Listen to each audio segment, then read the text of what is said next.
All right, it is 7 o'clock p.m. That is the appointed and advertised time for our October 15th, 2018 Township of Aleppo Commissioners meeting. I call this meeting to order. Could we all please rise for the Pledge of Allegiance? George, why don't you close that door a little bit?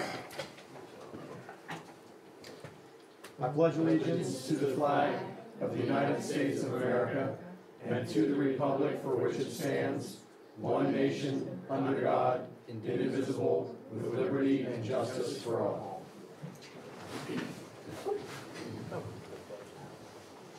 Thank you. Can we please have a roll call?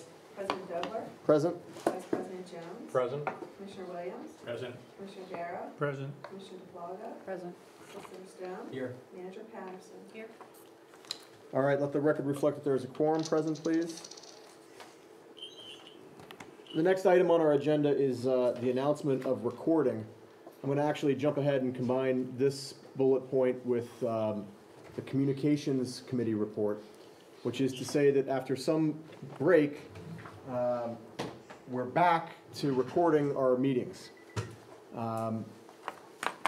We took a break because we were putting in new technology, and we've now rolled out several $1,000s of new equipment and some new speakers in the room and new streaming software. So all that is to say that we're back online. That means that this meeting, like all Aleppo meetings that we record, streams and it goes out over the internet. So that means that there could be people who are watching at home live right now and we wouldn't know that they were watching. And furthermore, that means that when the meeting ends, the meetings are stored directly to YouTube. So I say all that by way of saying be on your best behavior and don't say anything that you don't want the world to hear, because the world can hear it now and the world can hear it indefinitely. I also add that since we're using new technology effective tonight, it's going to be sort of a bit of a learning exercise. So please bear with me if we get some feedback in the room. Can you hear the room? Is the room a little amplified a little bit? Chief is kind of shaking his head. No? I can hear better. A little amplified?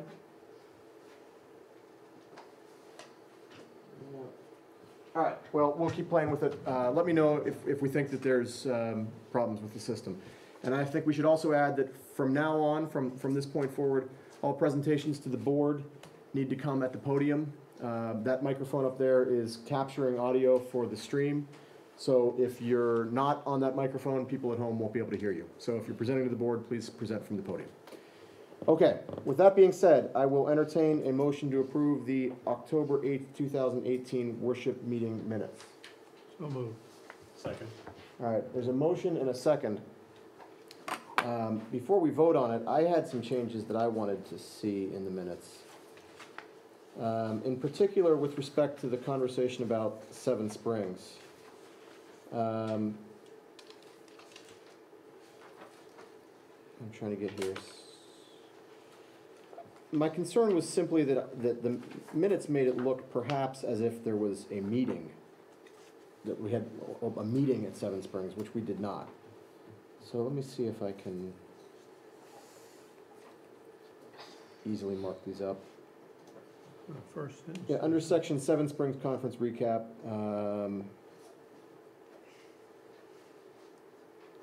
townships are going to... The board, okay, so the 1, 2, 3, fourth full paragraph, the board discussed the possibility of appointing somebody in Aleppo Township to be responsible for following higher education. The board didn't discuss that. That was just the folks who were there. So those in attendance discussed maybe, or there was an informal discussion. Let's say that. There was an informal discussion. In Aleppo Township will be for higher legislation, keeping the board alert on what is going on and helping decide. That's all fine. Stormwater, MS4. There was an informal discussion. You see where I am now? Next paragraph, stormwater and MS4 was also discussed. Yep. There was an informal discussion about inspecting and regulating construction. With me?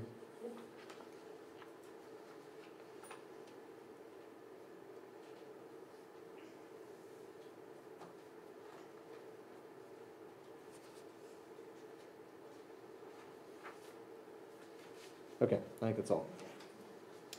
So, with those suggested corrections in mind, is there any further discussion with respect to approval of the minutes? Hearing none, we'll vote. All those in favor say aye. Aye. Any opposed say no. That motion carries. Thank you. Okay, next on our agenda is discussion of Ingleside Park property. Hello, Hello, how are you? I'm fine, thank you. Good, thanks. Thank you for having me this evening. My name is Carolyn Yeagle. I'm with Environmental Planning and Design. I have been working with the communities as part of the Aleppo, Swickley, Glen Osborne Comprehensive Plan. However, I am not speaking on that this evening. That will be at a November discussion, I believe. This evening, I've been asked to take a look at some property that you all had a discussion about, I believe at the beginning of this year, with the idea of thinking about how could this property within the neighborhood be utilized as an open space, or the possibilities for that if it were to be such a thing. These are very broad concepts, really, as a matter of discussion from a perspective of what is possible at this kind of size or this kind of relationship if there were this type of facility or even another type of facility in another neighborhood within the community. How could this kind of space be designed? And so what we did very broadly here is took a look at, in a typical walking pace, what a 5-minute walk would look like. That's this slide. And if we go on to the sort of the top part of the circle, I'm sorry, I don't have a pointer. The top part of the circle is Glen Mitchell Road, and then we get into the neighborhood. The property has both frontage on Weber as well as on the Ingalls side. If we could go to the next slide, please. So currently, and based on Google, we looked at both the county assessment page just to make sure we had our property understandings of what the township owns. And then as well as looking at, again, Google. And this is data, I believe, from 2017, 2018 in terms of when the aerial was taken. So the green just represents the existing tree masses. And then what is not covered in that brighter shaded bubbled area is generally open. There are properties, there are residential properties that are, north is pointing up for reference, that are on the west side, directly adjacent to this property. There is an adjacent property in terms of the southeast corner that is a thinner property where there isn't a structure when the house structure is on the property to the east of that. And then there is also a property to the sort of north and east of this L-shaped piece of ground that you all have prior to getting to the structure there in the sort of northeasternmost corner. Weber Road is on the top line, and then Ingleside Drive is on the bottom line, representing the roads there. So that's just placing ourselves on the site.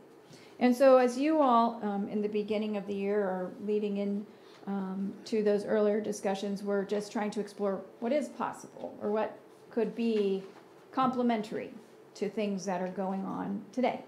And that's what we took a look at. So if we go to the next slide, we actually have a few variations. And the biggest consideration that we were trying to evaluate was actually the element of universal accessibility and the extent to which that would be from one side of the property, meaning the northern side, all the way to the southern side, if that were possible.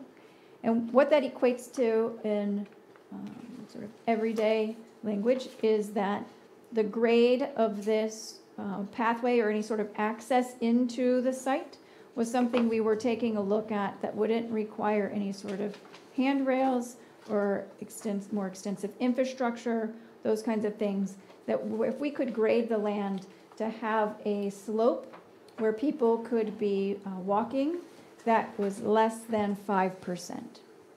And so this diagram is taking that approach. And we also considered sort of the very important components of looking at crime prevention through environmental design planning. And these are really planning and design strategies. These are strategies that are sort of seen across the design industry or design world, and taking a look at sort of what is important to think about most in terms of safety.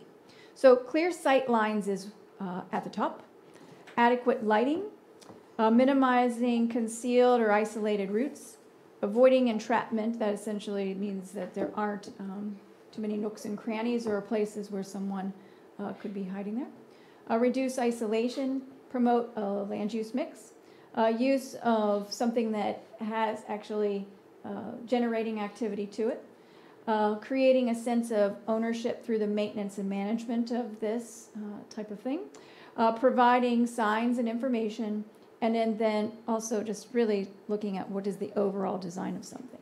So these are, again,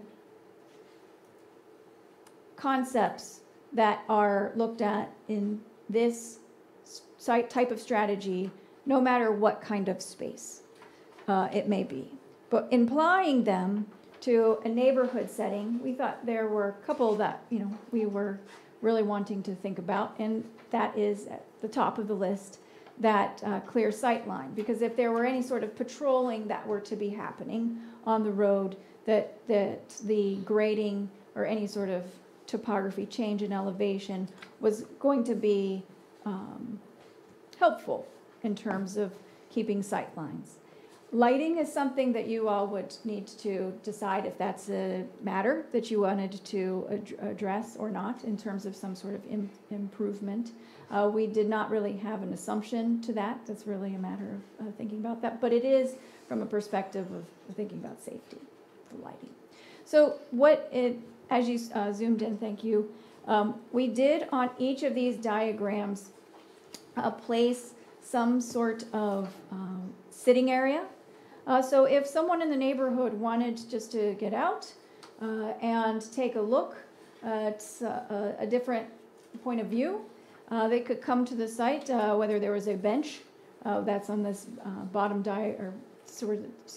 the top part of this diagram, just along a path, and then in sort of that polygon shape there is if there were something that wanted to be a little more formal or a structure such as a gazebo. We are not suggesting that this is what the design needs to be. We were really trying to think about what is possible if this were done as a passive space. The whole notion of having something that is active, meaning it's drawing a crowd of people, that wasn't any sort of intent that we ran with or incorporated to any of our ideas. We were taking this into account as it's a calm neighborhood public space. So if there is that opportunity to walk out your door and down the road and then just sit for a spell, if we take a line from some song somewhere, I'm sure. But to identify, that those are possible. That open lawn at the sort of more yellow-green shade, on that area, yes, is again trying to contribute to an aspect of sight lines. If we go to, so this one, we kept as many trees as we could while still grading to get that area of 5% or less. If we go to another scheme, we took out other trees here, and in one case we planted some because it was a matter of trying to have privacy for the lot there on the northeastern corner. But this one, in looking at the sight line, we were able to create sort of a much more direct view from one side to another.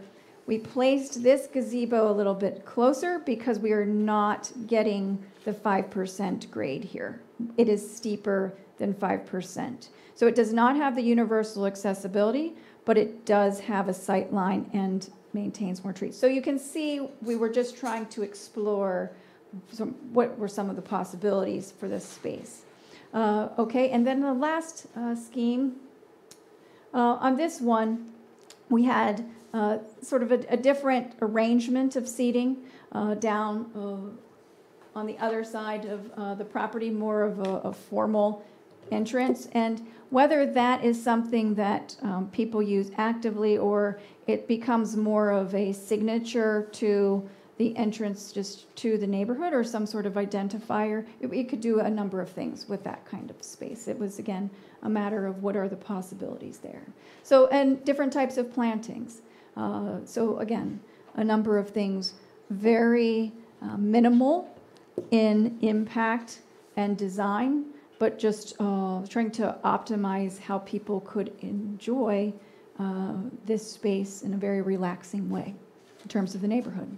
So a number of things to consider, again, from a safety standpoint, a number of things to consider from the element of grading or its accessibility, and then also some of those other components, like if you wanted to do something with lighting or if you didn't. So there we go, I think, as the major pieces of what we would provide to you in context of your thoughts of what are the possibilities of this site to be something that's very passive, and share these with you. So there we go. Thank you.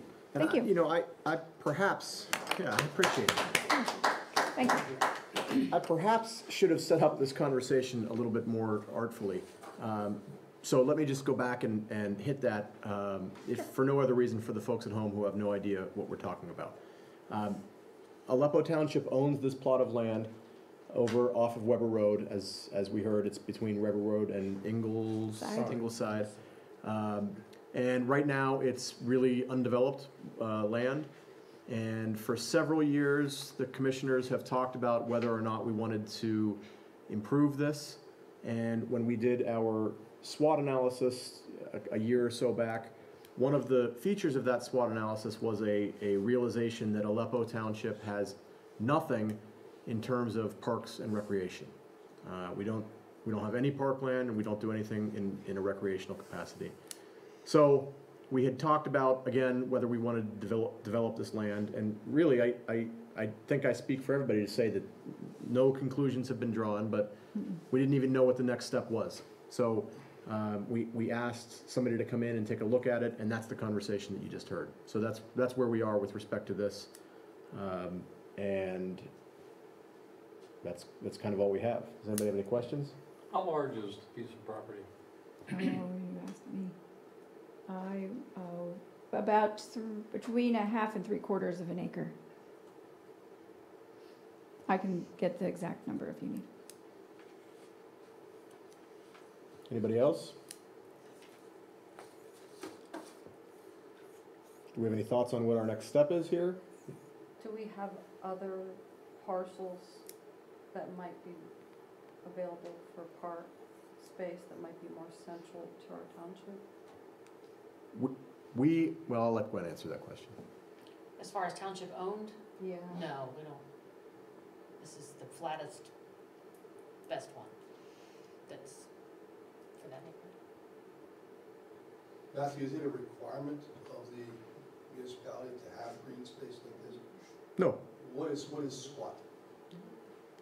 We did an analysis of trying to catalog our strengths, weaknesses, opportunities, and threats. Name.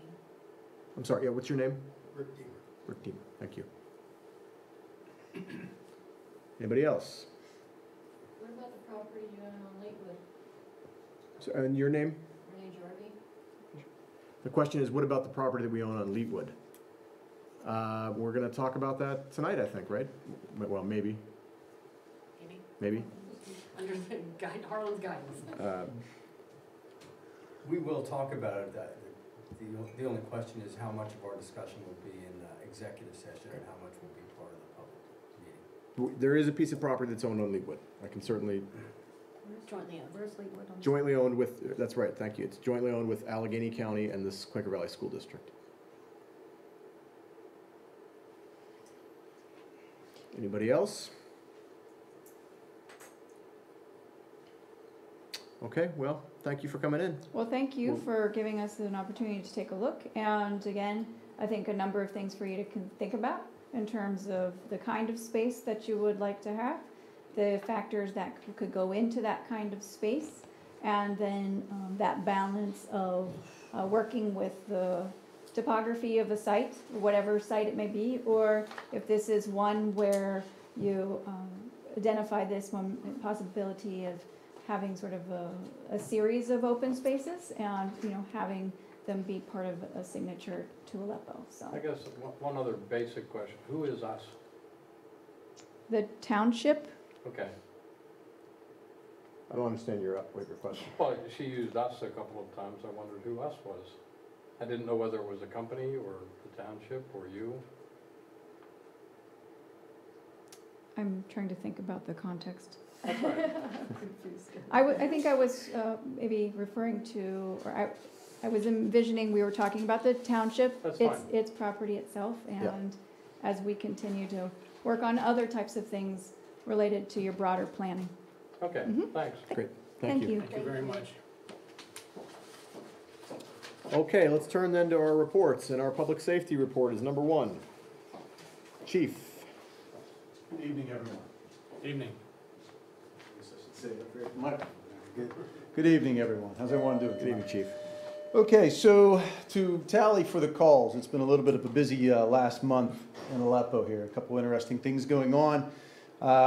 There was a total of 69 calls, and including into that was 26 traffic citations issued. Due to new businesses opening up over here in the industrial park, the officers were running some more traffic, trying to make sure that the drivers were well aware of the speed limits in the local area here. So that's why you see a bump in the traffic citations compared to normal. One of the bigger incidents that occurred was over at the Manor. As crime goes, it is more transient nowadays than ever. And the Manor had several thefts from vehicles, to include window smashed, or 2 windows smashed out of vehicles, with some higher value items taken out of the vehicles. This incident is still underneath investigation. We have some more leads on it. Other jurisdictions from north to south have had very similar items as such as this. I would just say to the community as a whole, lock your car doors. It helps. Remove any kind of valuables out of the vehicle and just secure them. If you see anything suspicious, call 911 and let us come and take a look at it. But we received at least 3 to 4 complaints of things missing out of vehicles from over in the Manor. Excuse me. Off of Suckley Heights Drive, officers were called to an overdose over there. Person was transported to a hospital and revived. Charges will be following with that. Off of the 709, off of Timber Lane, we also had a probation office assistance there. Probation officers come out and do checks on their people. We just went out there and assisted them while that was going on. They found a couple other items that they handed to us, and we dealt with that.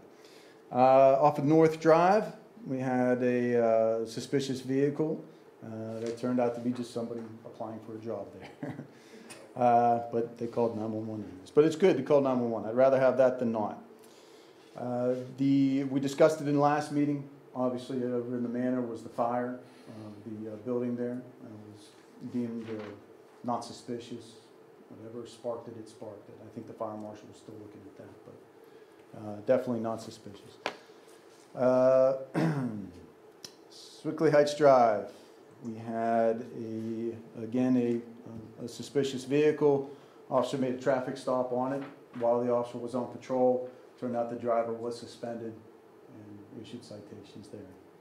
Just officers being out and about, seeing those kind of things going on. We had several during some of the storms, trees down on wires. I'm sure the fire company reported that also. A couple of road closures for a brief amount of time until the fire company came out and removed the trees. And last but not least was another off of Overlook, was a business bad checks case, if you will. A few individuals got a hold of some checks from a business over that way and cashed them at several different banks. 2 individuals, charges were filed on. We investigated it and filed charges on 2 individuals during that case. And that should wrap up September as a whole. Of course, we're continuing the blog, if you will, the police blotter via the Aleppo website, so you can always see what's going on a weekly notice there. Last month was brought up about the concerns of the newly paved roads in the manor and speeding, so we did set up the radar device for at least 2 weeks up there, I believe. So hopefully that calmed that kind of concern up there. Does anybody have anything for me? The cars that were broken into, were they in guest parking or private driveways or both, do you know? It was throughout the manor on various different streets. And I'm sure there were probably 1 or 2 more that we didn't get phone calls on. People just noticed that maybe they were missing some change or whatever. A lot of times people were off to work, they just disregarded. We find that quite often too. But it was spread out throughout the manor. Thanks. Anything else? I don't have a question, but I might add a plug, and I add this more for the sake of the digest. So Kim, if you could, when you send me the draft digest, make sure that you specifically include this thought. I don't know where the discussion about the police blotter on the website fell with respect to our streaming. So to the extent that this didn't get to the folks at home, if you now go to our website,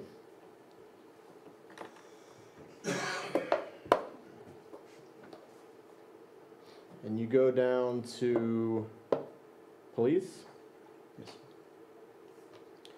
There's a section down here, finally, to read a police blotter, a regularly updated summary of police activity in the municipality, click here. You can click on this, and it will give you, this is a weekly generated list of all of the police activity and the outcome in the township. So you don't need to wait until the Aleppo legislative meeting to be able to go on there and see what's going on in the township. Again, that's under police.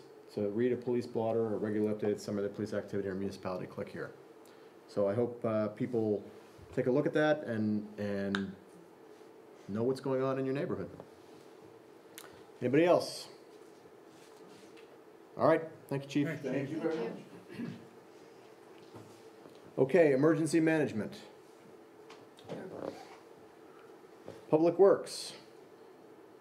I have the Public Works report for this past month. Help with Weber Extension Asphalt Project, cut grass throughout township, remove dead animals from roadways, remove several fallen trees from township roads.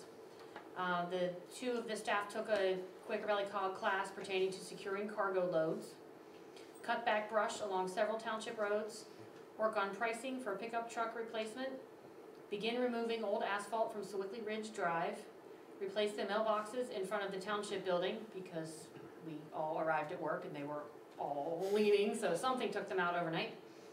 Routine cleaning of township building on Mondays and routine township daily road checks. Do you have any detail on 8? I know they started digging out the parts that were saggy and chewed up. That's a pretty big hole. Pretty big hole.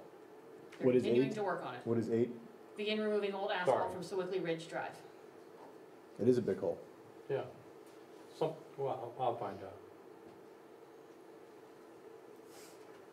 If they're dug out the part, they're I was addressing the just- water, and then they're gonna I've been asked, put stone in it tomorrow, hopefully. yeah. They're gonna start backfilling It's it and then replacing it's a it. big hole, and I don't know whether it's utilities or the sewer or just the asphalt. It's the asphalt. It's the road crew replacing the Okay, that's sections good. that were pointed out that were falling apart. Good. Okay, anything else for Public Works? Hearing none, we'll move on. I've already done my communications update. Planning and zoning.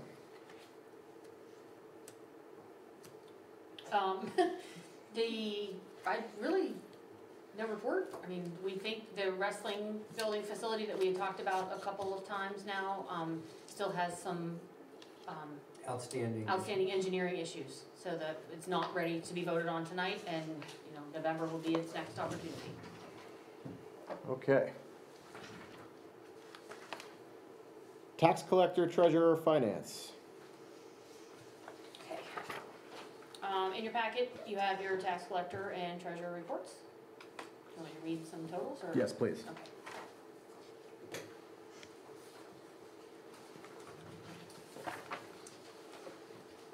Account totals as of the end of September. In, the PNC checking account, $445,141.40. Liquid fuels fund, $70,874.15. General investment savings account, $767,832.02. The reserve fund, $106,606.87.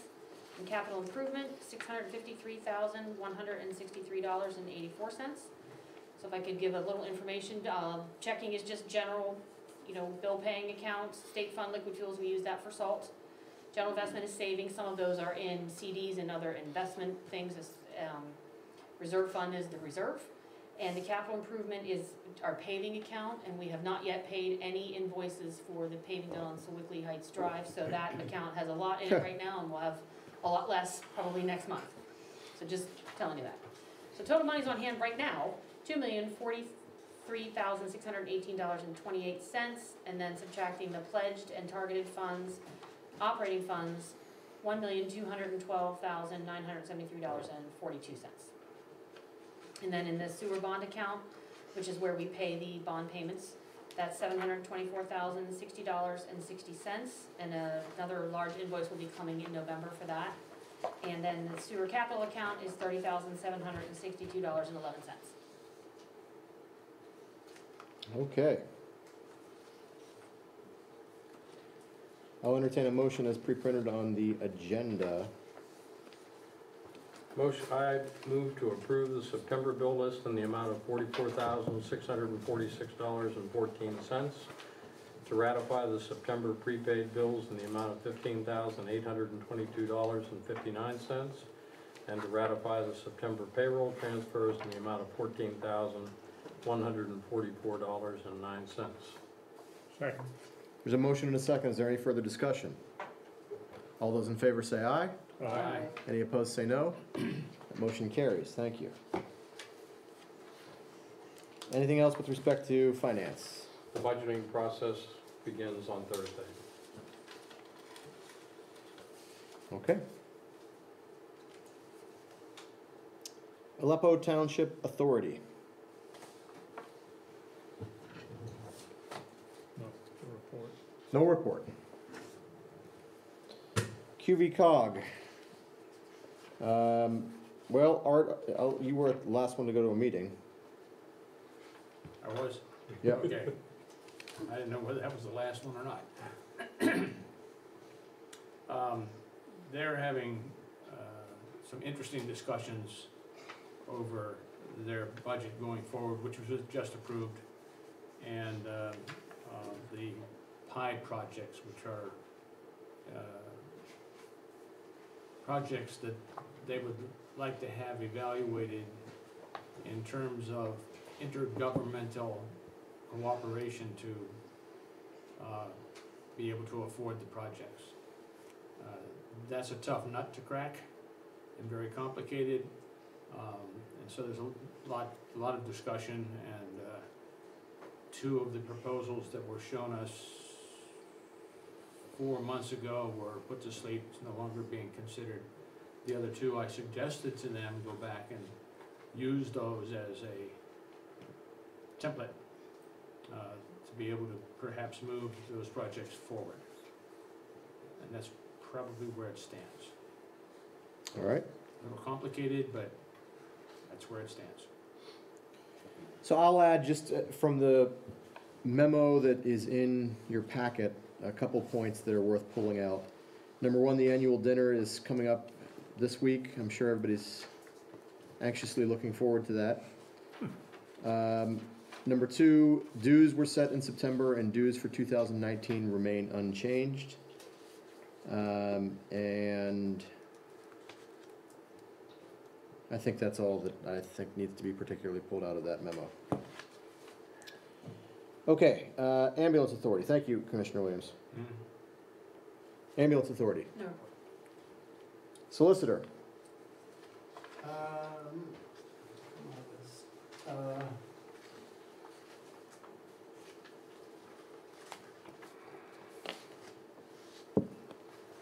Well, you had asked me, I had reported, I guess several meetings ago about a law firm that had threatened to bring a lawsuit against us and a number of other municipalities if we didn't amend our hours of peddling and solicitation under our ordinance. And based on that, based on our conversation, I talked to a number of the solicitors from our surrounding communities, Osborne, Sewickley, and we all agreed that we thought the hours that we established should be uniform, because anyone who comes through usually comes through all three communities, and it would be useful to have the same hours. The hours that Sewickley and Osborne had were the ones that Sewickley adopted in response last month. So I drafted a amendment to your ordinance which would bring your hours into compliance or conformity with Sewickley and Osborne's, which I think, I sent it to Gwen, I'm trying to remember, I think the hours were 7 in the morning, 7 a.m. till,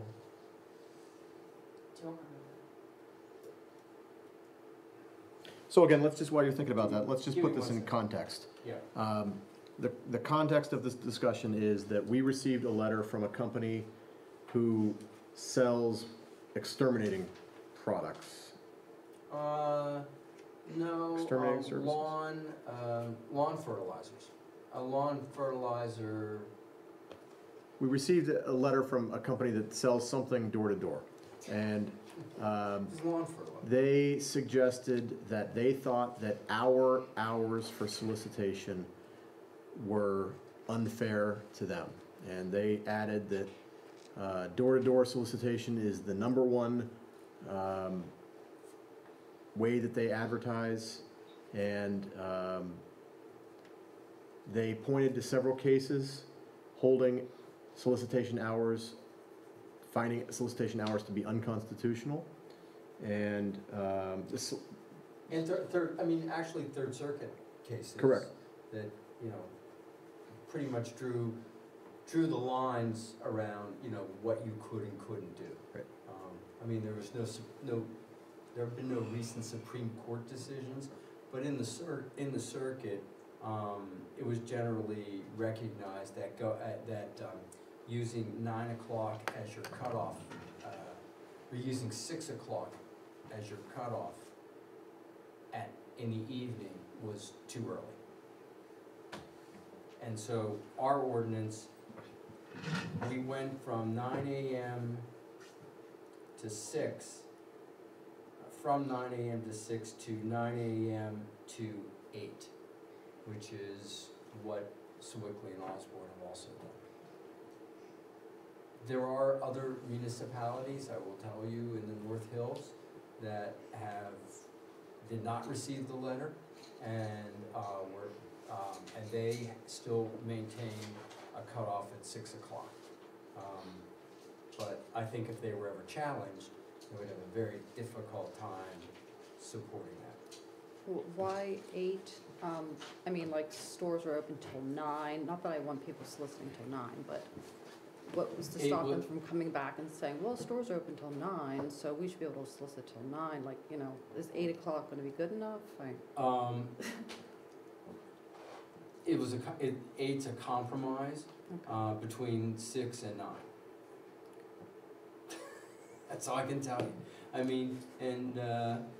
I think the idea was we're trying to balance the interest of the residents who obviously don't want to be disturbed after dark, and the interest of the vendors, the door-to-door solicitors, who feel that the only time that they have a shot at selling their wares is when people are home, and generally that tends to be after working hours and after dinner. So the courts have upheld that. And public safety too, right? I mean, public And safety. there's always a public safety issue, so we, I think we try to keep it as early as we can, given the parameters of what the courts have said. You know, given that at 8 o'clock in January it's very dark and in July it's not, are there any seasonal adjustments that are permitted? We looked at that, and we looked at that actually in Shaler, and some of the places in the North Hills have looked at that. But there's nothing in the precedents or in the court cases that talk about you can have a dawn to dusk period. Because again, you could be cutting people off after work. Just because it's dark at 5 o'clock in December, that doesn't mean anyone's home till 7, right? I mean, that's the argument. I think that's a real public safety issue both ways. It But is. can't you deal with it by advising the homeowners that they can post a no soliciting sign? Yeah, And then if the seller comes knocking, they're in trouble? That's what the courts have always said. They've always said the best way to protect against trespassers is to post your property. Now, the counter argument to that is, a lot of times, depending on what kind of neighborhood or community you have, you don't get to see the no trespassing sign until you're up on the porch and looking in the window, and when it's dark out, that can also be very frightening to a resident. But then you can post your property, you know, out at the mailbox in a rural community. All I can tell you is, I think we have a ordinance which is now compliant with the Third Circuit opinions and is uniform with our neighbors, and I think that's legally the best position that we could be in. given that solicitation has to come to the police for a license, can we post that? Yes, absolutely. You know, by the way, Company X has received a license to solicit, post it on our webpage. But something like Masonic can post it at their driveways, and that would apply to everybody in the whole facility, right? They could put up a no solicitation sign, sure, Or the manor could put up a no They solicitation have it. sign. they do.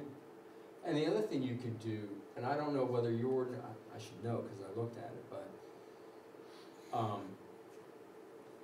you can make, you can have a no solicitation list of residents where residents could actually register to be on a no solicitation list that you would keep here, and you could put that on your website, and that would put the solicitors on notice that they are not permitted to solicit at those residences. That's an option. I don't know if your ordinance provides for that or not, but we certainly could do that. Chief, Sure. May I approach? please. So, you're not the only jurisdiction, as he had stated, going through this. Swickley Hills also just redid theirs also, or in the process of redoing it. Since we do maintain, for all of our jurisdictions that we patrol, we maintain the permit issuance. All right, so they come to our office, just so everybody has an understanding how this works. They come to our office, the company, whomever, and they say, we wish to solicit in this jurisdiction for a day, 2 days, 3 days, 4 days, 5 days. Whatever it is, the ordinance will cover how much the value is. What we require from them, and as long as your ordinance does reflect it, as most of them, all of them, to my knowledge, does, valid identification card, not driver's license, just a valid identification card.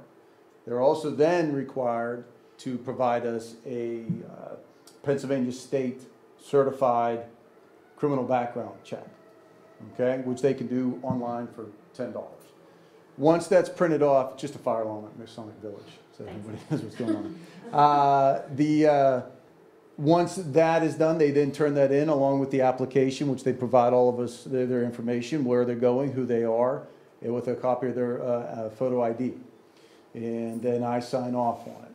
The only thing that I am, it's due to the constitutional rights and these companies and everything that they've challenged everything in the courts, I can only deny permits if somebody has like an active warrant for their arrest, or there's something there that I would say no, absolutely not, due to safety concern. The majority of the solicitation companies that come in and do the permit process, their workers are all really good. I mean, they pass the background check, all that, okay? So we then issue them the permit. We then notify, my office should be notifying you, Glenn, correct, saying this company is coming in.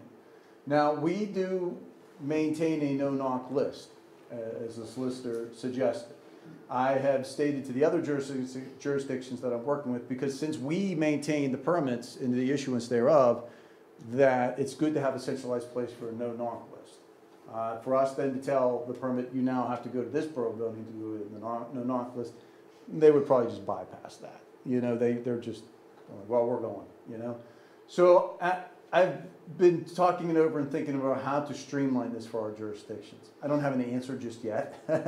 I'm looking at some different ways or different things of doing things and making sure it's legal to do so. But the no-knock list does work. We provide it to them, to the area jurisdiction that they're going to.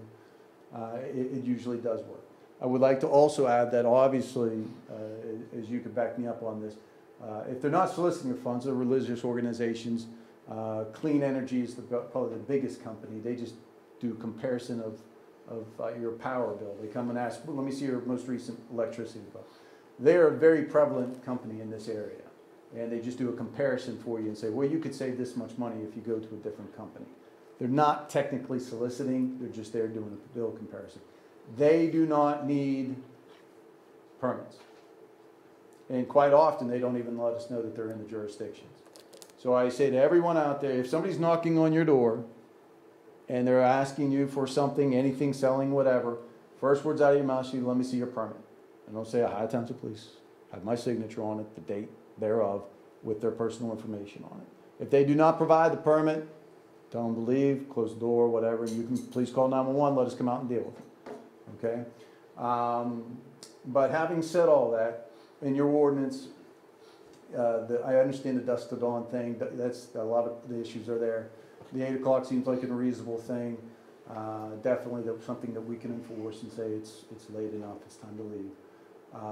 The no-knock list, as I addressed before, I'm looking to streamline that. I wouldn't say it's not a bad idea to have it through your own website until we figure something out for everyone involved, but it does work.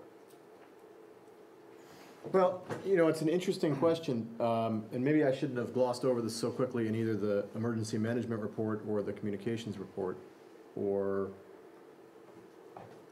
but we've bought this reverse 911 system, and we're at the point where we need to send a letter basically to every resident in the municipality. And so one of the things that Gwen and I have talked about doing is developing a sort of a questionnaire of all of the contact information that we need from each resident, including, do you want to be included in the reverse 911 system? Do you want to be included in our email system? Do you have any special needs that our emergency management coordinator should be aware of? And it may be an interesting opportunity to say, do you want to be added onto a no-knock list for solicitors? Does anybody have any problem with us doing that? I think it's a good idea. I think that's a great idea. All right. But I think what the chief is suggesting is that he wants to maintain the master list. Well, we're gonna. I mean, But what you'll about? just give it to him? What about if we just did in the same way that the what am I trying to say? Blog. The blotter is a Google Doc. I mean, why can't the no-knock list just be a good Google Doc that we both have access to? So, I'm just in the early stages of this. I've been You're delving noodling it into over. this. Here's an example, and maybe the solicitor can answer this. Cranberry Township has a no-knock list that people go to the website and sign up for, but it gets cleared out at the beginning of every fiscal year. Yeah, you have to keep it current, because people sell their places, they move. All that, so that's the people move purpose in, of it, so is to, it's- okay, It's, okay. I didn't know if there was a legal reason for that, like, yeah, it's like the voting rolls, you gotta keep it current, otherwise it's, and then there's an issue also, which you can address, but, how long do you do you wanna make them re-register every year? Do you wanna put the burden on the resident to notify you if they move out, so that so there are different ways of dealing with keeping the list timely. we can explore, like I said, Yeah, I mean, I plan to you're- explore that. I just wanted to address the solicitation, because it is something that we need to enforce, I issue the permits for, all that. I just wish to address that, and the times are good, and Okay, so what do we need to do next? I think you need to adopt the amendment to the ordinance. And do you have that for us to see? Yeah, but we have to It has to be advertise. advertised, so it'll be on the November It'll be on the agenda. November. Okay. Once that's done, I think you can work with the chief or with the reverse 911 people to come up with a policy for the no-knock list. Because the no-knock list is nothing more than an indication that these people don't want, it'd be the same as if they put the sign up in their window, no solicitation. So this is an amendment to solicitation rules. We call it a peddling and solicitation ordinance. Peddling, like the chief suggested, being directed at the exchange of cash or money at the door, and solicitation not necessarily involving the sale of a good at the door, but maybe a solicitation of other.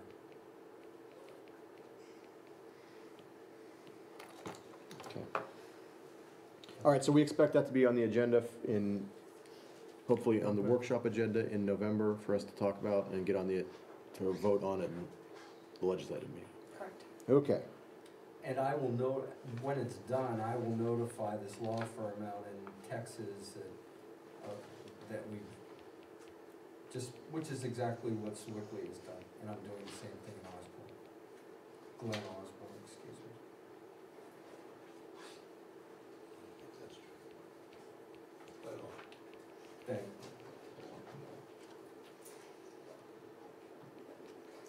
you. Okay. Anything else, solicitor? No, that's my report. Thank you. Matt, you might wanna clarify what the reverse 911 is for some of the people. Sure. So the reverse 911 is essentially a robocalling system that allows us to send messages to telephones in emergencies. It's called reverse 911 because the idea is that it automatically contacts everybody who has a 911, who has a landline in the area, in the reverse of a 911 system. Obviously, the problem with that is that there are very limited numbers of landline phones. So, in order to make the system really work, we need to get cell phone numbers as well. So that's what we're talking about in terms of getting contact information from the residents. Okay, let's turn then to unfinished business. I move to permanently move the March Aleppo legislative meeting from Monday to Tuesday every year. Okay, well, thank you. How about a clarification? There's 4 or 5 Mondays and Tuesdays, March. Motion to permanently move the March from Monday to the second Tuesday? Third. Second, third Tuesday. Third.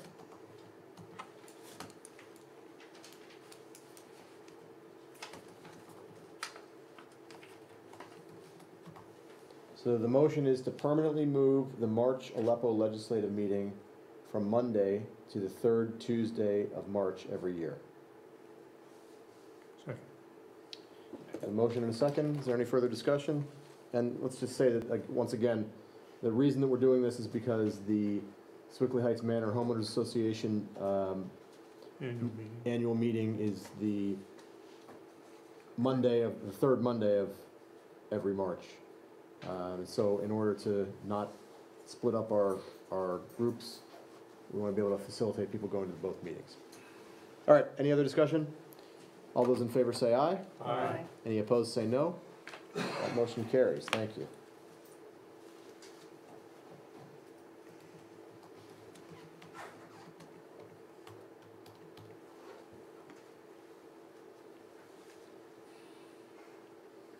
Okay, motion to adopt the pension plan joinder agreement ordinance.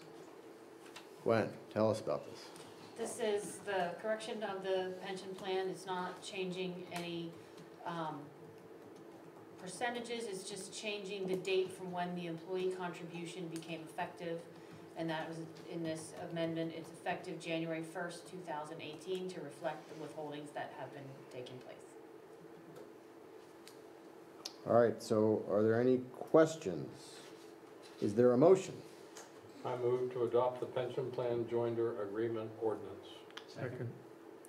There's a motion and a second. Is there any further discussion? All those in favor say aye. Aye. Any opposed say no. That motion carries. Thank you. Okay, unfinished business, Seven Springs topics. I just wanted to go back through this and see if any of these issues that we talked about last week are things that we particularly wanted to act on or work on. What do we want to do? So, known slide areas, documenting known slide areas. Is there any action we want to take with respect to this? I think we should do that. Okay. I mean, Who, I don't know. well, that sounds to me like it's a public works thing. Yeah, that's what I was gonna say. Can, Yeah, I think we suggested, and To Tom, were you able to hear that? no, he's not.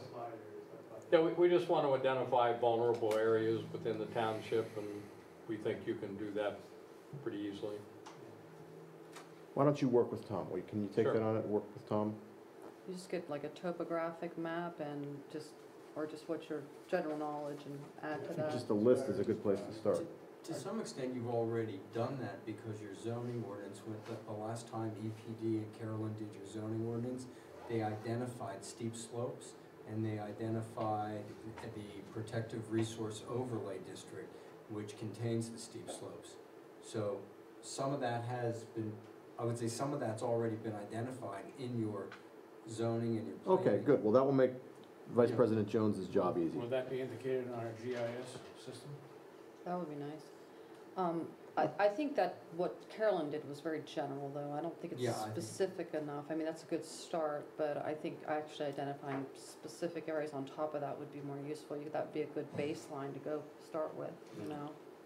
Okay, so let's walk before we can run. Kim, why don't you let the record reflect that Vice President Jones has agreed to work with Tom to identify our slide areas. Okay, now, in what I brought up earlier with you, Matt, was in addition to that, is there any, it's kind of pie in the sky stuff, but is there any way we could set up a small fund for hillslides? Do we have that kind of funding in our capital improvement plan where we could set aside a small percentage for, is it worthwhile doing that? Maybe it should be put into the budget discussion that's gonna start next week or Thursday, whatever it is. Yeah, Gwen, I don't, and Harlan, I don't know that there is any accounting restriction on setting up a reserve for that kind of I think it would be purpose. maybe just an identified So- section of the capital improvements fund. Yeah. Yeah, we could certainly do that. Let's do the study first. I mean, I will tell you this, there is more than likely a proposal coming in to study one area now. Do we know what it might cost typically to shore up a hillside if it did collapse, or? So Oh, I think historically, we know it's millions of dollars. Yeah, keep in we mind, have experience. keep in mind a couple things. There's hillsides all over western Pennsylvania. The only hillsides that the municipality that you would be responsible for would be if, for example, you had a street that failed as a result. But if one neighbor's backyard ends up in another neighbor's backyard, that's not a municipal liability. So when you're budgeting, you're not budgeting to solve all landslides in Aleppo Township. You're budgeting, for example, we had the one over on the one we did have, which cost us $500,000, but that was because our water line was jeopardized by the slide. But if it doesn't involve a municipal road or a municipal facility, then, you know, that's a matter of private property. So just, when you look at your budgeting, at that aspect, you're not budgeting for every slide, you're budgeting for those slides that have a exposure to the township. Okay. Yeah, I was thinking in that vein, but that's good, you articulated that, thanks.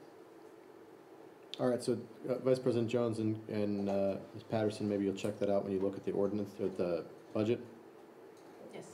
Okay, so then the next topic we talked about is, do we want to consider asking somebody in Aleppo to be responsible for following higher legislation and helping us decide how and when we should take an official position with respect to that legislation?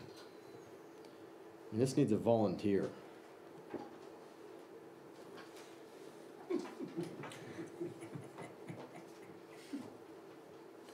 I mean, you know, if I don't want to volunteer to do it, so I can understand if you don't, and I get that. And maybe it's something we think about for another time. I don't hear anybody jumping up on it. Is that something that one of our local representatives could be held responsible for, to notify us when there's something of significance? Well, again, the way I see it, I mean, we get the Right. Isn't it something the COG does? Pennsylvania Municipal Reporter. There are certainly conversations in the COG about that kind of stuff. I'll tell you, after what have we been doing this for? 5 years, 6 years? I mean, I certainly don't feel as if I am always aware when there are things that may be relevant to us. I think there's a lot of noise in these things, you know. For sure. And I think the question that we're talking about is there somebody who's willing to look through these types of things and cut through the noise and say, hey, this one piece of legislation is something that is important to Aleppo, and do we want to write a letter about it? Or Well, ma'am, who prepared the one for the presentation? Because it was very succinct. It brought me up to date. Who did that, do you know? Pennsylvania Municipal League, At the Yeah, conference? what the, PML, Amy Sturgis. or Amy something. Sturgis, That's- she's a paid professional for the organization. That's her job. Doesn't the COG lobby, COG? doesn't the COG do some lobbying? No. I don't think so. But my guess is there is a summation of what we're looking for out there somewhere. All we have to do is find I it. can tell you this, any firm that does lobbying at the state level has got people who track it daily. I think that's Amy. Amy is, I think, the lobbyist executive director of the association. That's why she knows all that stuff. Maybe we contact her to find out how we can gain access to what she knows. Well, you gain access to what she knows by reading No, this. her summation. She's tracking, there must be a monthly report. We do get That's- those, and I we- forward them on most of the time. Those We are do get the those, emails yeah. we get, I mean, that's yeah. the electronic version of this. But again, the point is that this has so much noise in it that's not relevant to us, and those Well, that's what I emails. mean. If there's a summation that has 5 bullet points and 1 sentence at each bullet point, which was in essence the crux of the presentation. Okay. I'll bet it exists. I'll bet somebody has a one-page summary. Okay. Stormwater management, we talked about regulating construction, stormwater, and runoff, and checking our ordinances. Gwen, can you easily get us our stormwater runoff ordinances? We have to, I mean, it's in progress. The update is in progress right now between Harlan and Ben. We have to adopt a new stormwater ordinance by the end of the year, or by early December. So I hope to have a draft from Yeah, because we're gonna somebody have that. really soon. You'll have to advertise it in the next Right. couple, I talked to Ben before he went away. He sent me some of his revisions, but, unlike a lot of places, Ben's revision that we're basically following the model ordinance, which is pretty easy to adopt. Ben came up with revisions that are very thick and very lengthy, so I need to talk to him when he gets back and find out how he intends to incorporate all these different engineering design standards into new To the ordinance. existing, Yeah. our existing. I'm sure he's got an idea, but he and I need to go over that. Okay.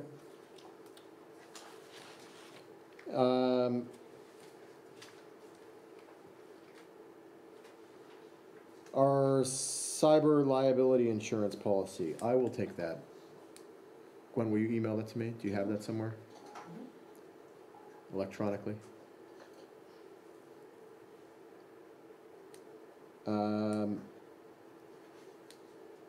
Airbnb, do we want to do anything with that?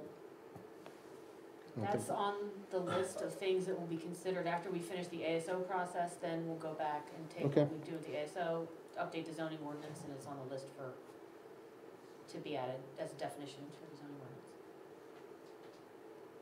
Okay, and then the police issue. You want to handle that? Yes. Okay. Yes, I should, I guess you should. yes. So why don't you let the record reflect that Commissioner Williams will work with the police chief to talk about, this chief, there was a presentation at Seven Springs last week that was talking about liability of municipalities in police shooting events.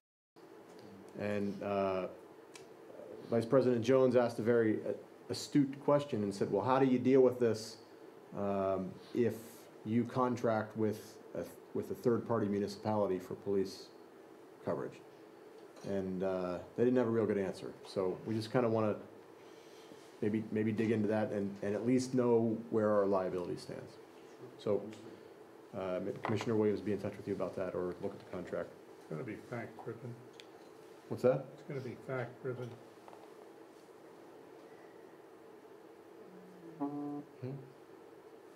Okay, is there anything else that I'm leaving out? Not that I know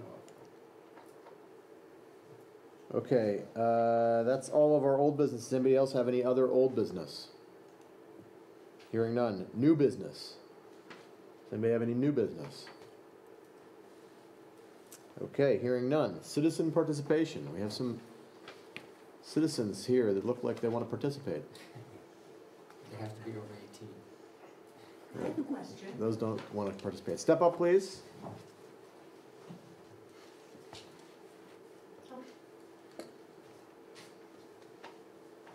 Hello. Hi, my name is Julia Tebbets, and I live on Weber Road.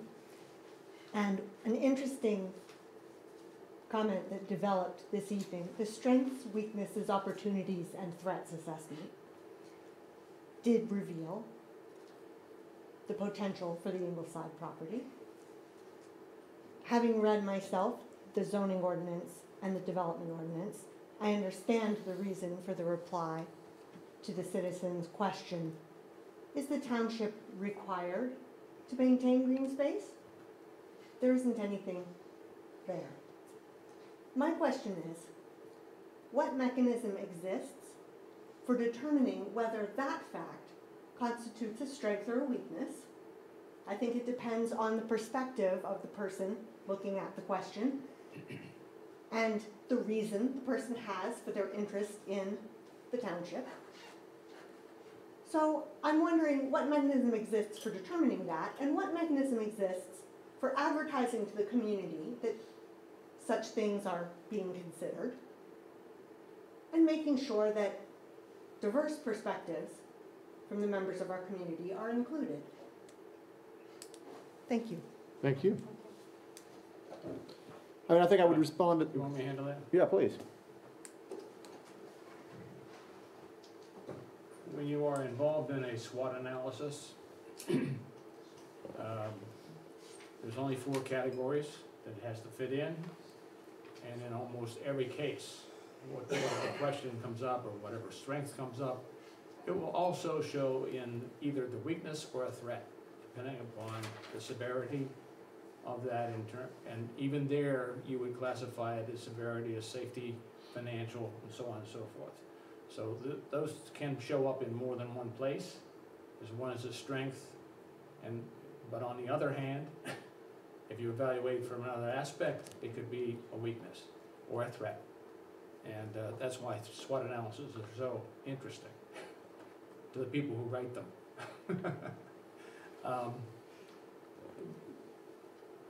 And the interesting thing, quite frankly, is when you get into something that is a weakness and an opportunity. It automatically triggers some study, and it automatically triggers some conversations. So that's the area where where you normally will start to uncover things. You know, strengths and weaknesses are kind of pretty obvious, but strengths and opportunities are not. So no one really approves those things.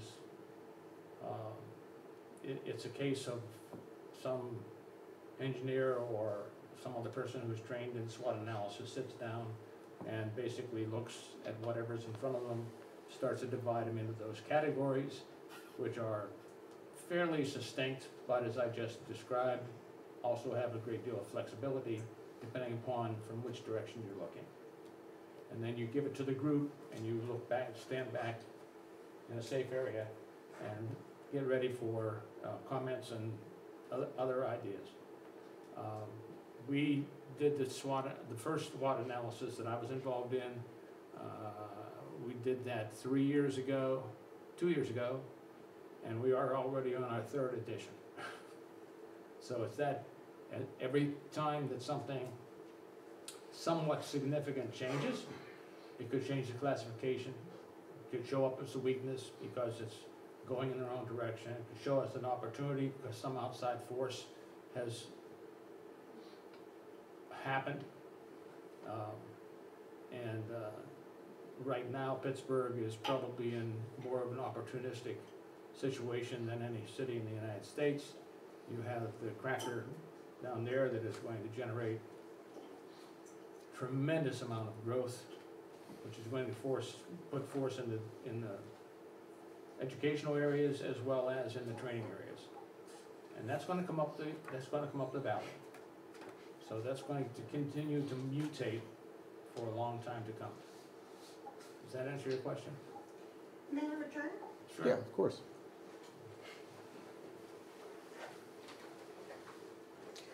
So, I'm wondering, some residents of the township might identify the fact that there is no requirement for maintaining green space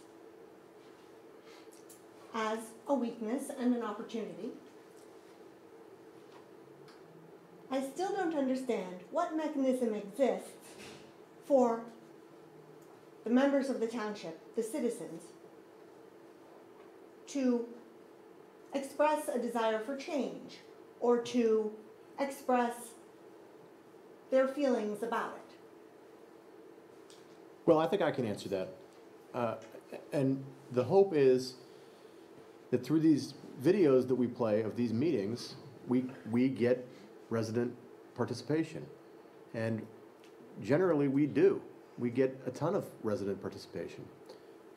So I think that the question that you're asking is a fascinating question from a communication standpoint, because to me, one of my passions in local government is how do we get people involved? And how do we hear from the community? And I think that my answer to your question is as simple as, well, obviously, the old model is you come to meetings and you tell us what you think at meetings. I think the newer model is as simple as, if you hear something on a digest and you want to talk about it, send me an email. And I will read your emails, and I think everybody that's come to a lot of these meetings has heard tons and tons of emails, for good and for bad. Sometimes we sit here and we listen to these emails, and they're long and boring, and sometimes they give us ideas that we've never heard before. But I certainly think that if you or any of your neighbors send me an email, and my email address is on the website, it will be read at the meetings, and we will definitely take your thoughts into consideration. Does that answer your question? Yes. Good. Anybody else? Citizen participation. Once? Twice? Oh, yes, sir. Yes. Step up, please. Okay. No one else wants to speak? My name's Rick Diemert. I'm the newest owner of land here in Aleppo. I bought through sheriff's sale from Allegheny County. I think Aleppo will share in that those profits of that sale of that property. I'm not quite sure. But for 21 years, I've lived in Osborne. My property is adjacent to Aleppo. I drive through Aleppo every day.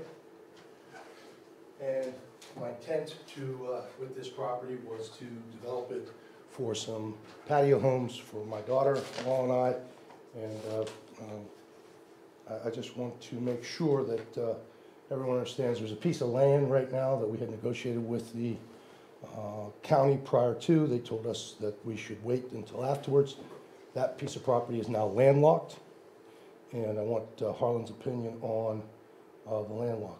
By the way, thank you very much for serving on this, and for 21 years I've watched what Aleppo did, so you did a nice job of bringing this municipality out of bankruptcy, and to have this technology today is fantastic. But I'm not quite sure everyone understands what's going on there in that neighborhood. I don't know from the council women and men if you've been in that neighborhood. Can I show of hands of anybody who's ridden up the Weber Road all the way to Sycamore Extension? Okay, so I took a couple of pictures today of some things that go on there, because everyone wants me to adhere to ordinances. And let the record reflect also, I'm not responsible for zoning that property R2. Right? That was done by the council, whoever it might have been in place at that point in time in 2014 or 2012. Mr. Jobler, I don't know if you can comment about that. When was that done? I don't know. I don't know off the top of my head. Okay. I think the last zoning there was 2012. Right. I just want to pass around some pictures of some properties, and you can pass that one around. That's the first one of what I drive by in my neighborhood for the last 21 years, okay? 21 years. And this really kind of upsets me. And so what I've done is, my sister, or my daughter-in-law wants to live in that neighborhood. I built a house in that neighborhood. There are improvements happening to that neighborhood because of you. Because you brought water and sewer to that neighborhood. There are improvements that are happening. So there's a garage that I'm sure that you have issued a permit on, that's been sitting there, not completed for 15 years, with a trailer inside that garage. I'm trying to improve the neighborhood. That's my intention. I'm a neighbor, and I want to make sure that you understand. Here's another one. No front porch on that one. I don't know how many ordinances are being violated, but I will tell you that I would ask this council to step up. And I know you're volunteers, but you have a fiduciary responsibility to enforce your ordinances, okay? And I don't know, I don't have to sit here and study the ordinances and do all the rest of those things, but if the neighbors really want to clean up this neighborhood, instead of coming to a sheriff's sale, and they've cost me $100,000 at this point in time, I may not be able to do what I want to do at this point in time. I may not be able to do that. I don't know if this is zoned commercial, but there's some pictures of some beautiful things that happen in steep slope areas. This is happening on. You mentioned that today. Steep slope. Slides. Guy cut a road on a steep slope area that you have. Okay? These are things that you need to address as a council. And I know, guys, you're volunteers, and I understand that, but that's what you signed on for. Here's a clear cut of trees on an acre piece of property. Can I do that? Am I allowed to do that by ordinance? Harlan? Can I just go in there and clear cut what I just bought?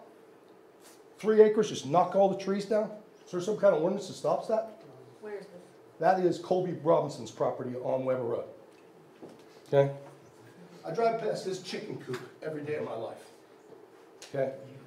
There's mud and water and everything else. Brand new house, beautiful house. I'm glad that they brought it right to my neighborhood. But those are running through there. Actually, give me that one back. That's in Osborne. I found out that today. Take that one back up. Construction goes on for 3 or 4 years in this neighborhood. Dirt piles. I just watch dirt piles every day of my life. I haven't said anything to you people for 21 years. 21 years. Excuse me, you've been what? I've been driving through this neighborhood for 21 years. Never brought up to this anything up to your attention. I know there's been letters written from Jerry Vecchio. I know there's been letters written from Grace Summers about these properties. Here's my favorite one. Well, it's not on here. The guy running his landscape business out of his home. Okay? So I'm here to tell you that I'm here to improve the neighborhood, and that's what I'm trying to do. And if the neighbors want to fight about it and do all the things, I may have no choice but to bring diversity to the neighborhood. And I'll do it within ordinances. You understand that? Like, I have to sell the property, and I'm going to sell it to the highest bidder. So I'm going to do it within ordinances, but I'm telling you now that I'm trying to bring a house on that piece of property, and I'm getting a lot of pushback. So I'm asking you very nicely to sell the property to me or sign a resolution that says that you can do whatever Allegheny County wants to do with a little piece of property, which is unbuildable because it's less than a quarter acre. Harlan, correct? The pieces. I don't know, I haven't looked at all this. Okay. Less than a quarter acre, and at this point in time is landlocked. That you can't get to it. The other thing that I'd like to bring up today is I'd like you to abandon the 2 paper roads that are adjacent to my property. I'm going to ask you to do that. That will give the homeowners 20 more feet of buffer away from the encroachment of their homes, the yards that they've been encroaching on, which is fine. That'll give them that 20 feet that they're looking for. And then the other 40 feet on the other side is on a steep slope area, and that'll give me 20 more feet on that side. So those are things that I wanted to discuss, and I can bring them up with Mr. Stone or answer questions that you may have. Okay, so So let me interject, if I may. sure. So according to the Borough Code, so this property is owned by 3 municipal Wait, tax. can we just back up for a sec here and let's, Gwen passed around a piece of paper and we have a diagram here.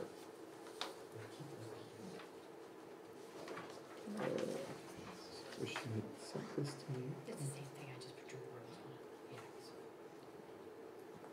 on it. Okay, so this conversation is really an extension of the old bingo lots conversation. So if you see here, the parcel that the resident has addressed is 422-G-351. 422-G-351 is owned jointly by the township, the county, and the school district. The resident has purchased at sheriff's sale, correct me if I'm wrong here, sir, all the surrounding lots, 422-G-3-8, 422-G-378, 422-G-361, 422-G-357, 422-F-282, and 422-F-375. Yep, let the record also note that I have a contract on 422 F367 or 2, or whatever that is there. 362. 422 F3662 I have under The contract. large one that sits underneath Correct. 375 and Yep. 282. And okay, so if we're looking at all right, so the first thing that he's addressing is this parcel that's outlined in red up here.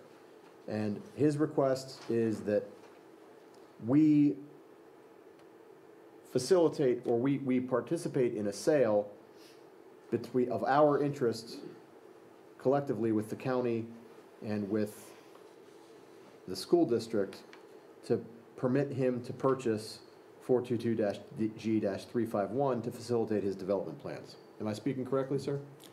It would be facilitated by the county. You would sign a resolution to allow the county to facilitate the Right. sale. But you want to buy it so that you can develop the property. That's correct. Right. And then the paper roads that he speaks of are the roads above and below, which are roads that exist only in plans. They've never been actually built.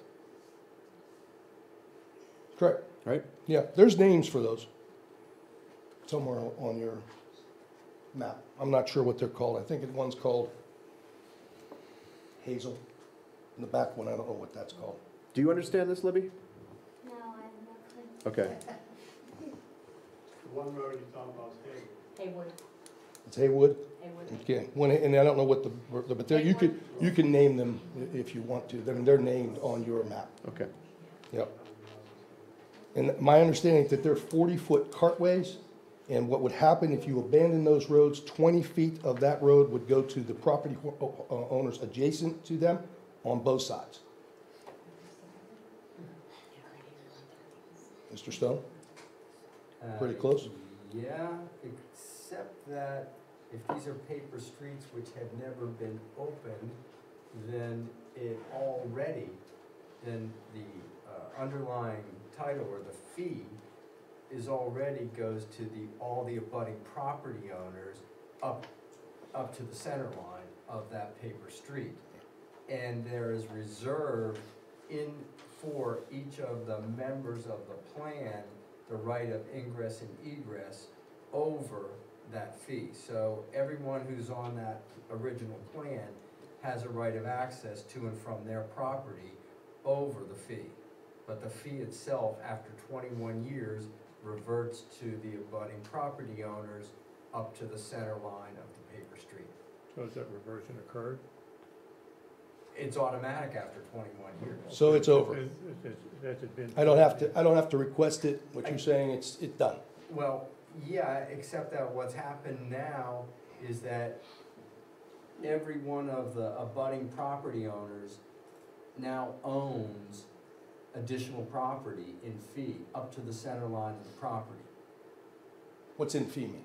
It means they have the underlying ownership, but their ownership is subject to the other plan owners' rights to get to their property over their property. So they can't, in other words, they can't build a fence that would block another property owner from getting to or from their property in that area up to that center line. These people are all dead. Yeah, I know. Okay. There may be some title, there may be some. You have access through Weber Road. What I'm saying is vacating may not be, I'm not saying for sure, Yeah. but it may not be the way to go. This may already, by operation of law, have consequences that involve the title. And there may be title issues that have to be cleaned up, but. Well, if you've acquired all the parcels outlined in black already, Well, Right. yeah, And have title searches on all those. and does the title searches reflect any owner, to reflect, No, they were deadbeats for 100 years. they still show the road being reserved? No. It just shows the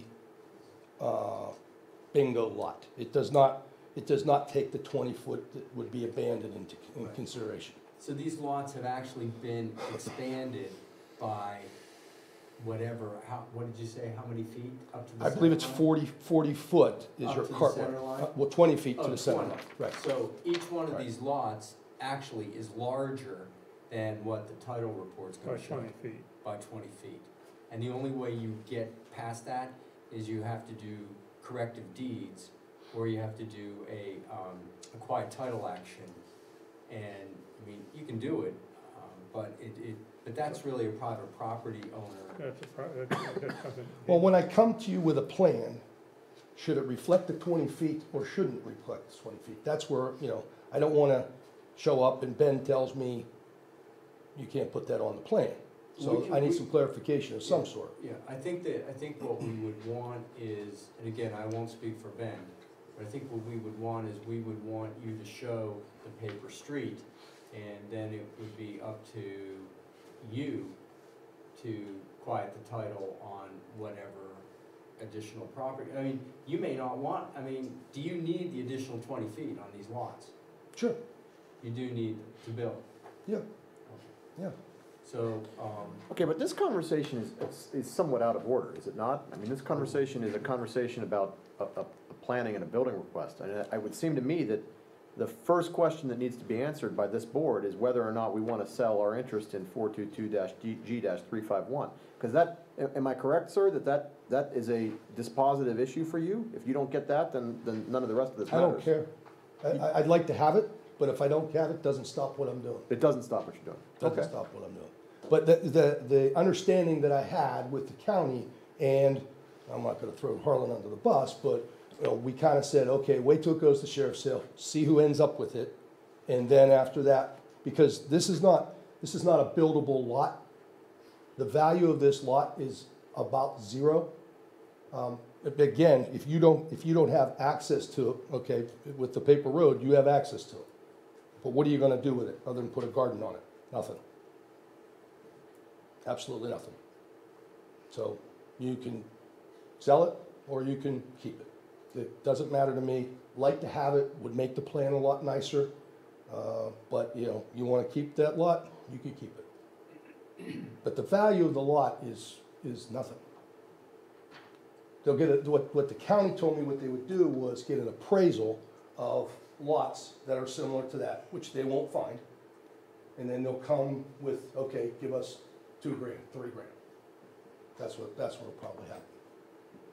If you give them the resolution, and they'll be in charge. I worked with Julie Collins from Allegheny County Development on that. by the way, to the extent that Mr. Deemer is making those representations, I can confirm that there has been this process, and I have been in touch with both Julie and the county and the other owner, who is the school district, who also has to agree to transfer their interest to the county. So, there has been a process, but the issue here is, one, does the school district want to sell? Do you want to sell? And if you do, what are the procedures that you're obligated to follow under the township code for selling your interest? So those are, but Mr. Deemer has put this in the correct perspective. Yeah.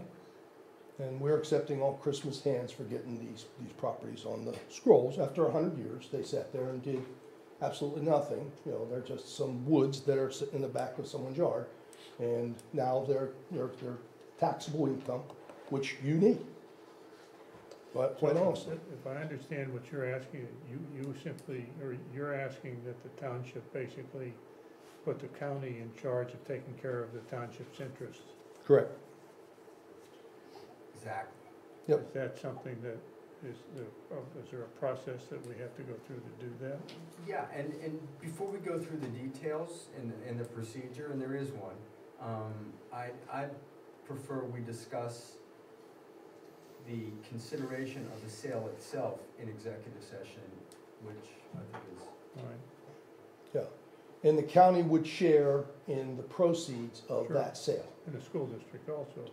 Mr. Stone, did they not, you participate, like the price that I paid in sheriff's sale, you'll get a third of that, or whatever's due to you. That's what the county is suggesting, that whatever the sales proceeds are, be split three Is this ways. a tax sale? It would not be a tax sale. Mm-mm. There's nothing delinquent, we own it. We own it. Right. That's why there is a section of the code that deals with the sale Did of we township Did we property. get it by a tax sale? Did we get our interest by tax? I don't know, but if, to the extent there was money left over, we should have gotten our liens paid on some percentage basis. It's Yeah. usually a third. Yeah. And, you know, the other property owners are gonna come up here and say they're interested in that piece of property. The only interest that they have is to block the development. That's it. That's it. And for green space or whatever it might be. All right. Thank you so much. You'll somehow reach out to me by email or whatever, and you can maybe, I know that abandoned road, if it's automatic, it's done. I mean, that's better, because if not, then you've got to take it to public sale or someone has to discuss it, and it just delays the process. And that's what I'm trying not to do. This is a year and a half's work right here on what we did. Okay? And can I address one other, Sure, your yeah, other questions, issue with yeah, respect to absolutely. property maintenance complaints? We initiated a conversation about a year ago where we talked about proactively going out and seeking out property maintenance issues. And that suggestion was soundly met with dissatisfaction from the residents of Aleppo Township. Yeah, well, So- maybe the DEP. Okay, can will I just listen. finish, please? Yeah, yep. So we decided not to do that. We have we therefore have agreed to take a reactive response, which means that if folks complain about things, we will send the Enforcement officer. enforcement officer. So on our website, Yep. there's a form, We'll fill them all if you out, have a complaint, every property. and we'll send the enforcement Yeah, I mean, officer. it's just, I mean, really, you know, if you want to improve a neighborhood, I think you got to start there, very honestly. I mean, I took pictures for a reason, you know, I sat at Sam's Club, put my phone in there to show you what's there. I don't understand how you can just go clear cut a piece of property and walk away from it. And then I don't know what the process is. We're not in a position to answer that question, because we're not the zoning here, the enforcement officer. But if you fill out the form and Right. you make a complaint, we'll send the enforcement Yeah, officer. I'm to just take a look at it. thinking of my own property, you know, can I clear cut that? I don't know, it must be okay to do so, is kind of my point. I don't know, because it's been done and nothing's been done about it, so I guess it's okay. If I want to sell the trees on that property, I can sell the trees on that property. There's no ordinances in effect that I know of. I don't know the answer to that, and I'm certainly not agreeing that you're correct. I mean, but I'm telling you, if you have issues, then fill out the form and we'll Will send the do. enforcement officer. Okay, thank you very much. All right, thank you.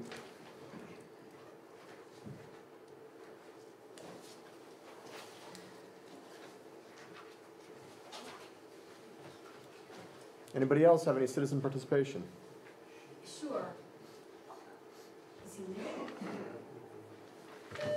I'm Lori Yost, and I live at 461 Weber Road, which is one of the properties that is next to these that he has purchased. And I think part of the reason that we're here is because we're not finding out what's going on. So we had heard that he's going to try to put 50 condos there. Now, if you were gonna get 50 condos behind your house, would you be concerned about that? I think so. If he's going to be putting a house there, as he just stated, perhaps we're not quite as upset about a house as we would be for 50 condos. I believe that the pictures that he's passed around, this is a lower middle class neighborhood. This is not $750,000 homes there. It's just not what that neighborhood is. A lot of these people are on very fixed income, and they do what they can to put food on their tables. They don't have enough money to put the roof on the garage. I mean, that's just what these people are. They're making it day by day.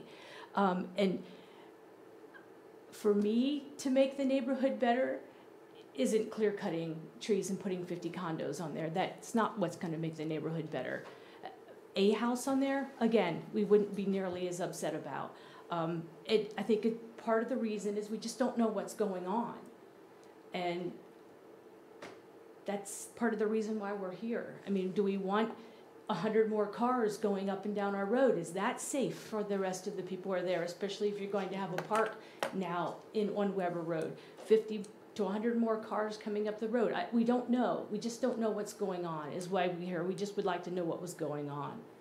And I wish he wouldn't have left so he could maybe answer some of those questions. But as he stated tonight, he wants to put a house there. So I don't think we're nearly as upset if that's the plan.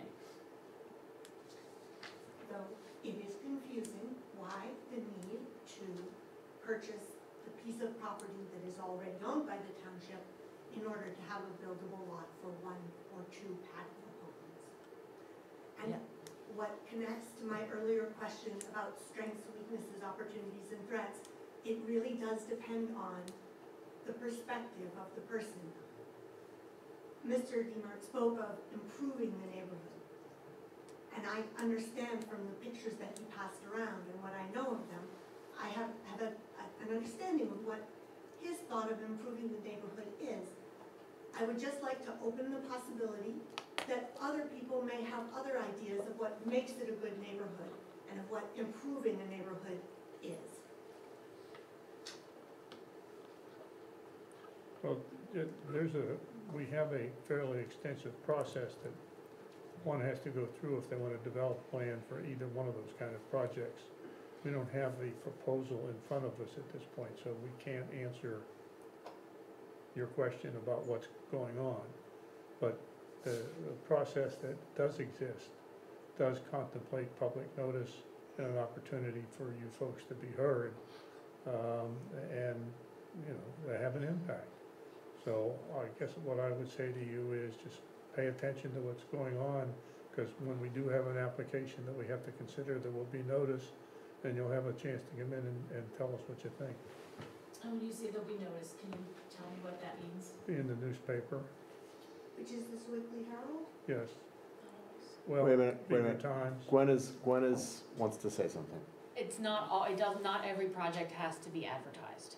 So if a regular plan comes into the planning commission, it goes to the planning commission, we have our meetings that are advertised and noticed, but we don't have to run a specific ad announcing various development applications in the paper.